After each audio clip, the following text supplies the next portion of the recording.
Drama शंजा के आने वाले अदात मजीद सुन सनीखीज रख अख्तियार करने वाले हैं। शादी के दूसरे दिन जैसे ही जारून अपने ऑफिस पहुंचता है, वो सैयदा लाख की तरफ जाता है, जहां राशिद कैद में बैठा होता है। राशिद जारून को देखते ही झलूद मुस्कुराहट के साथ बोलता है, समझते हो तुमने मुझे हरा दिया है। यह सुलाखें ज्यादा दिन मुझे नहीं रोक सकते हैं। जिस दिन मैं बाहर आया, तुम्हें ऐसा बदनाम करूंगा कि लोग तुम्हारा नाम लेने से भी कुतराएंगे। राशिद गुस्से और नफरत से चीखते हुए कहता है, तुमने जानबूझकर मुझे गिरफ्तार करवाया ताकि फजा से शादी कर सको। लोगों को सब पता है। आज नहीं तो कल सच बाहर आ ही जाएगा, और फिर देखना तुम्हारा अंजाम क्या होता है। जारून दफ्त के साथ राशिद की तरफ देखता है और कहता है, राशिद तुम अभी भी नहीं सिधरे।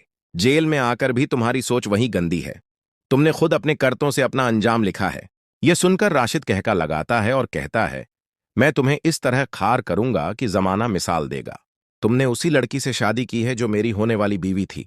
तुमने धोखे से मेरी जगह ली है। यह बात मैं सबको बताऊंगा।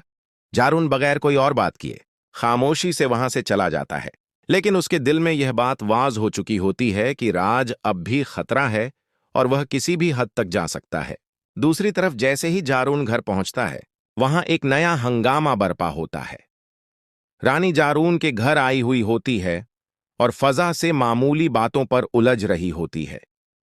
कभी बाउची खाने का ताना, कभी कमरे की सफाई का बहाना और कभी फजा के माजी को छीड़कर उसके जख्मों को खरीदना। फजा खामोशी से सब बर्दाश्त कर रही होती है, लेकिन उसकी आंखों में खौफ और तकलीफ साफ झलक रही होती है। इसी लम्हे जारून आगे बढ़ता है और सख्त लहजे में रानी से कहता है, तुम अपने घर तक महदूद रहो। अब इस घर में तुम्हारा आना जाना बंद होना चाहिए। रानी चौंक कर जारून की तरफ देखती है तो जारून मजीद कहता है, तुम पर भी केस दर्ज होने वाला है। मैं अभी तक तुम्हें कानूनी तौर पर बचाने की कोशिश कर रहा हूं और तुम हो कि अब भी फजा से दुश्मनी निभा रही हो। रानी फौरन मजलूम बनने की अदाकारी शुरू कर देती है और कहती है, मैं तो बस फजा को समझाने आई थी। तुम सब मुझे ही गलत समझते हो। जारून गुस्से में कहता है, अब यह ड्रामे मेरे सामने मत करो। मैं तुम्हारी एक एक चाल जान चुका हूं। अगर तुमने दोबारा फजा की जिंदगी में जहर घोलने की कोशिश की तो मैं खुद तुम्हें झील भजवा दूंगा। रानी यह सुनकर खामोश तो हो जाती है, लेकिन उसकी आंखों में बदला लेने की चमक साफ नजर आ रही होती है। वो दिल ही दिल में सोचती है कि यह कहानी अभी खत्म नहीं हुई।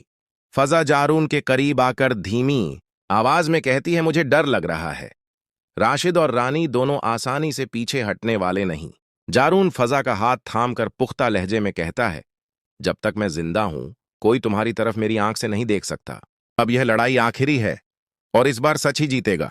कहानी एक बार फिर एक नए खतरनाक मोड़ पर आ चुकी है, जहां दुश्मन हारा हुआ होकर भी खतरनाक है और आने वाले अदात में नई साजिशें, नई इंकशाफात और एक फैसला के टकराव नाजरीन का इंतजार कर रहा है। क्या राशिद झील से बाहर आकर वाकई कोई नया खेल खेलेगा? क्या रानी फजा और जारून के रिश्ते को तोड़ने में कामयाब हो पाएगी? क्या इस बार कानून और सच इन दोनों का हमेशा के लिए खात्मा कर देगा? जारून को अंदाजा हो चुका था कि राशिद की धमकियां महज गुस्से का इजहार नहीं बल्कि आने वाले तूफान का इशारा है। ऑफिस से वापसी पर जारून के दिल में एक अजीब बेचैनी थी। उसे बार बार यही ख्याल सता रहा था कि राशिद झील की सुलाखों के पीछे बैठकर भी खामोश नहीं रहेगा और यही खदशा जल्द ही सच साबित होने वाला था। इसी रात एक नामालूम नंबर से जारून के मोबाइल